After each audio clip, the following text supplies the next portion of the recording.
කොහොමද යාළුවනේ ඔයාලට ඕනේ ඉතින් අදත් ආදරයෙන් සාදරයෙන් පිළිගන්නවා රශ්මික හෝම් තියරි එකට.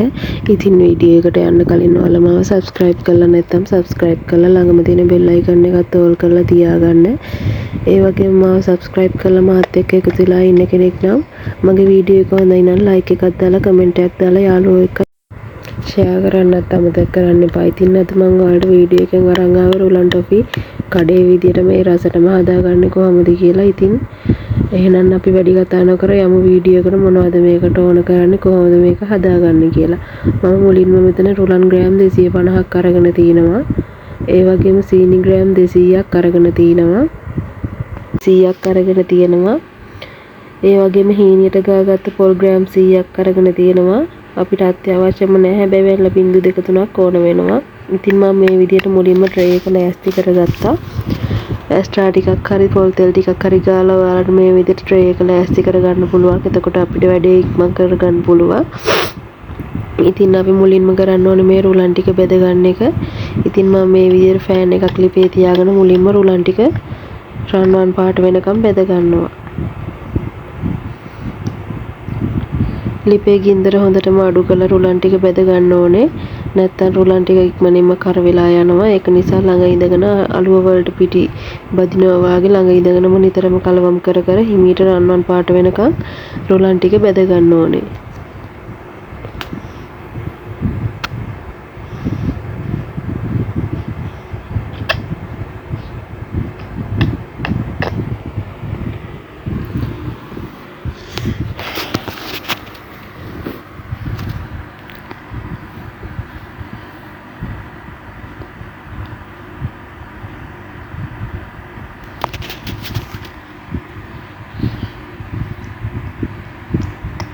ඉතින් නිතරම කලවම් කර කර රුලන් ටික බෙද ගන්න ඕනේ.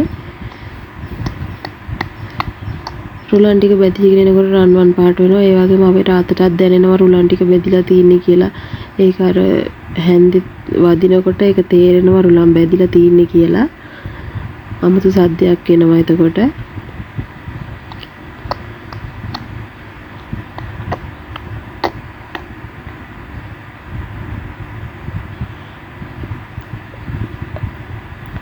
රුලන් ටික බෙදෙන්නත් විනාඩි 2-3ක් විතර යනවා. ගින්දර අඩු කරලා බෙද ගන්න නිසා ටිකක් වෙලා යනවා.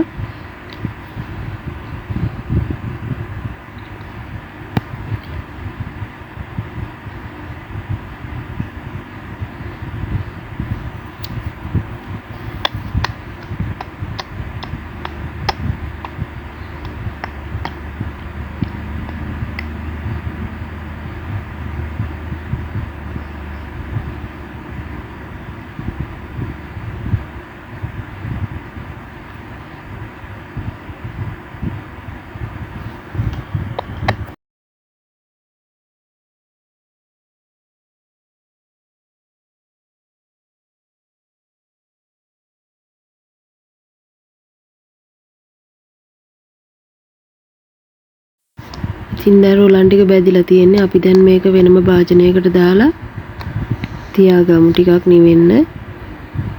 ඊට පස්සේ මම ආයෙත් ෆෑන් එක ලිපේ තියාගෙන මේ විදිහට අපි හීනෙට ගාගත්ත පොල් ටික යන්තම් තෙත ගතිය යනකම් ඒ රන්වන් පාට වගේ වෙනකම් පොල් ටිකත් බෙද ගන්නවා.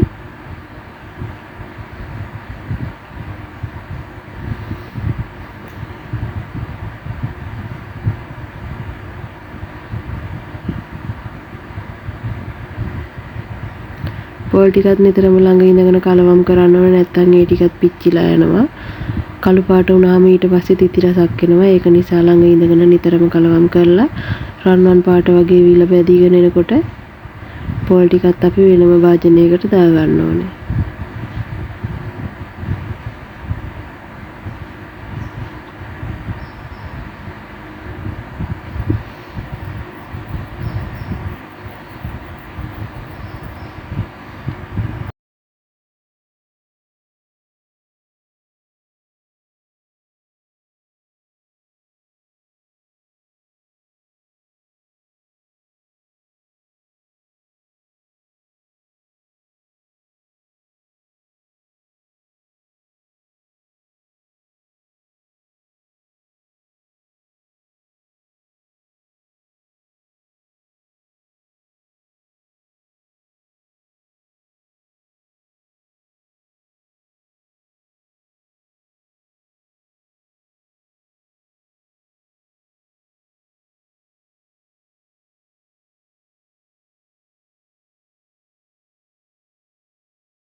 ඉතින් දැන් අපේ පොල් ටිකත් බෙදලා තියෙන්නේ. අපි ඒකත් දැන් වෙනම භාජනයකට දාගමු.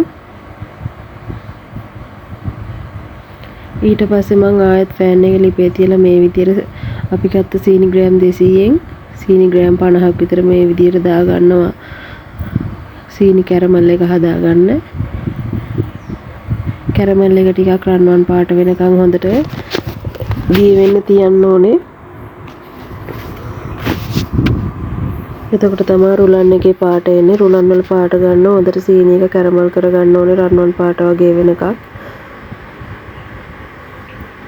ඒකත් ගින්දර ලිපේ හොඳටම අඩු කරලා තියෙන්න ඕනේ. නැත්තම් සීනි ටික ඉක්මනින්ම කර වෙලා තිතිරහක් එන්න පුළුවන්. ඒක නිසා ගින්දර හොඳට අඩු කරලා ළඟම ඉඳගෙන ඒකත් හදාගන්න.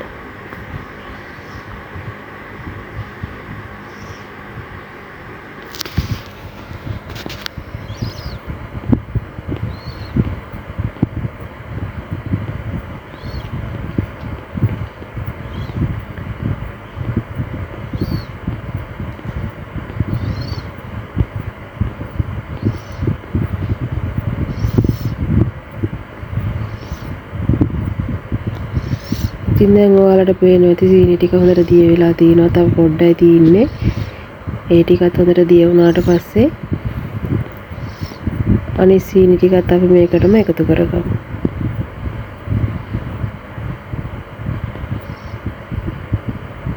ඉතින් මේ සීනි ටිකත් ඒ විදිහටම කැරමල් වෙන්න දෙන්න ඕනේ. ඒ සීනි ටිකක් දිය වුණාට පස්සේ තමයි අපි උණු වතුර එකතු කරගන්නේ. අනිවාර්යෙන් උණු වතුර එකතු කරගන්න. එළ වතුර එකතු කරොත් මේ සීනි ටික සේරම ආපහු කෙට වෙයි. එතකොට ගොඩක් වෙලා යයි. සමහරක් විට පැණි එක හදාගන්න බැරි වෙයි. ඒක නිසා සීනි ටික දිය වුණාට පස්සේ අනිවාර්යෙන් උණු වතුරම එකතු කරගන්න.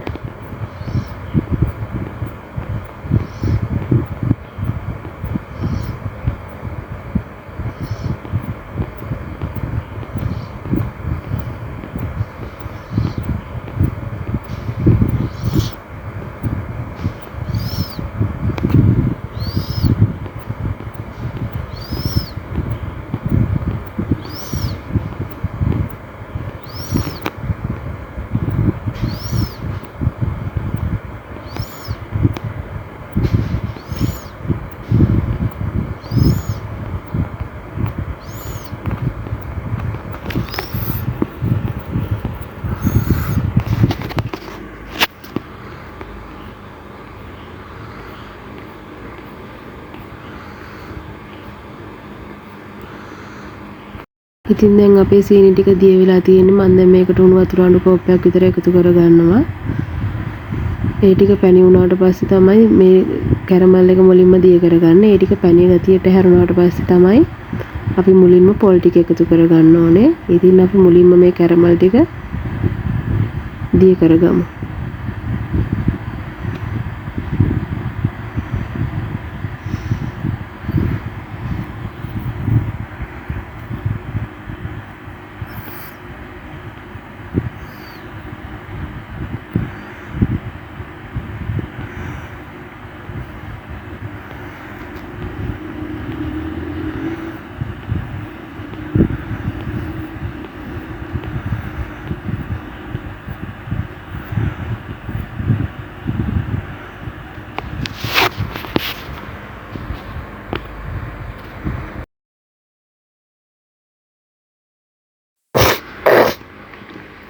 ඉතින් දැන් අපි පැණි එක හොඳට නටාගෙන එන්නේ බුබුලු දාලා. ඉතින් අපි මේ වෙලාවේ තමයි පොල් ටික එකතු කරන්න ඕනේ.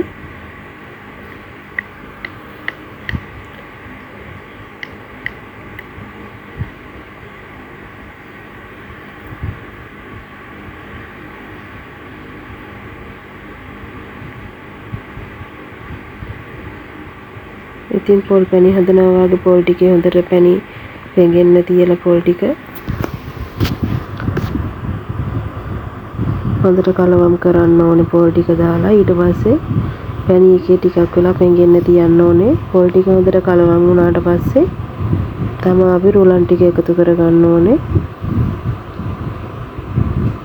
ඔයාලා පැණි එකට වැනිලා බින්දු 2-3ක් විතර දාපුවාම ඇති එනසාල් කරඳ මුංගු වගේ දේවල් එකතු කරන්න යන්න එපා පැණියකට. එතකොට කඩේ රුලන්ට වගේම අපිට හදා ගන්න බැරි වෙනවා.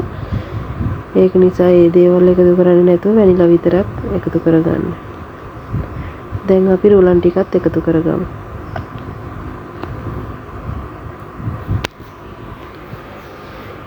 දැන් මේ දෙක හොඳට කලවම් කරන්න ඕනේ.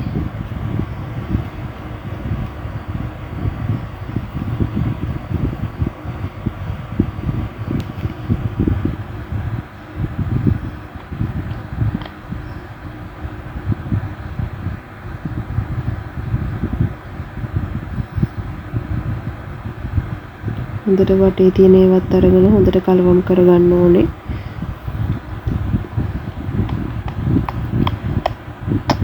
ඔයාලට රුලන් එකේ තෙත ගතිය මදි වගේ නම් තේ හැඳි දෙක තුනක් වගේ වෙන්න වතුර අරගෙන දාගන්න පුළුවන් ඇල් වතුර.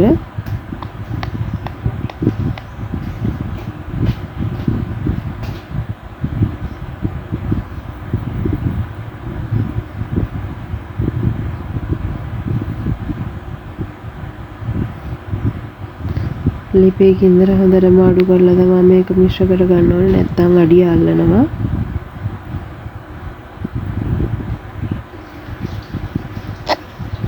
ඒ වගේම මේකට අපි මේ වෙලාවේ ඇස්ට්‍රා ටිකක් එකතු කරන්න ඕනේ. එතකොට තව මේක මෙල්ට් ගතිය වැඩි වෙනවා. ඒක නිසා අපි ඇස්ට්‍රා පොඩ්ඩකුත් එකතු කරගන්න ඕනේ. අනිවාර්ය නෑ, තියෙනවා නම් විතරක් කැමති කෙනෙකුට දාගන්න පුළුවන්.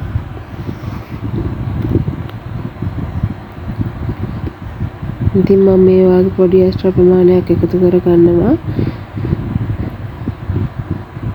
ඒකත් හොඳට දිය වුණාට පස්සේ හොඳට මේ මිශ්‍රණයට එකතු කරගන්න ඕනේ.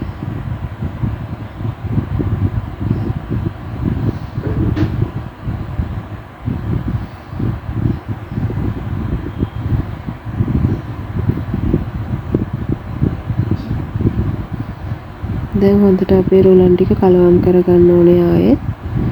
ඔයාලා ඔයාලා ට්‍රේ එකක් ලෑස්ති කරගෙන නැත්නම් මේ වෙලාවේ ට්‍රේ එකක් ලෑස්ති කරගන්න පොල් තෙල් හෝ මාගරින් ටිකක් ගාලා, එහෙමත් නැත්නම් ඔයිල් පේපර් කොලයක් දාලා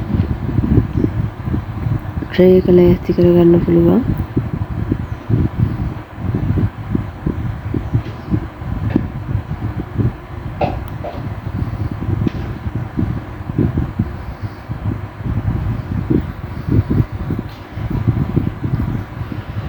දැන් හරි අපි මේක ට්‍රේ එකට දාගමු. ඉතින් මම මේ විදිහට ට්‍රේ එකට දාගත්තා. ඉතින් අපි මේක ටිකක් හයි වෙන්න තියලා කෑලි කපා ගමු. ඉතින් මෙතනින් වීඩියෝ එක ඉවර කරනවා. අදත් මගේ වීඩියෝ එක හොඳයි නම් ලයික් එකක් දාලා කමෙන්ට් එකක් දාලා යාළුවෝ එක්ක ෂෙයා කරගන්න අමතක කරන්න එපා. ඒ වගේම මගේ වීඩියෝ එක සබ්ස්ක්‍රයිබ් කරලා නැති කෙනෙක් බලනවා නම් මාව සබ්ස්ක්‍රයිබ් කරලා යන්නත් ආදරෙන් මතක් කරනවා. එහෙනම් අදට ගිහින් එන්නම්. ඔයාලට සුබ දවසක්.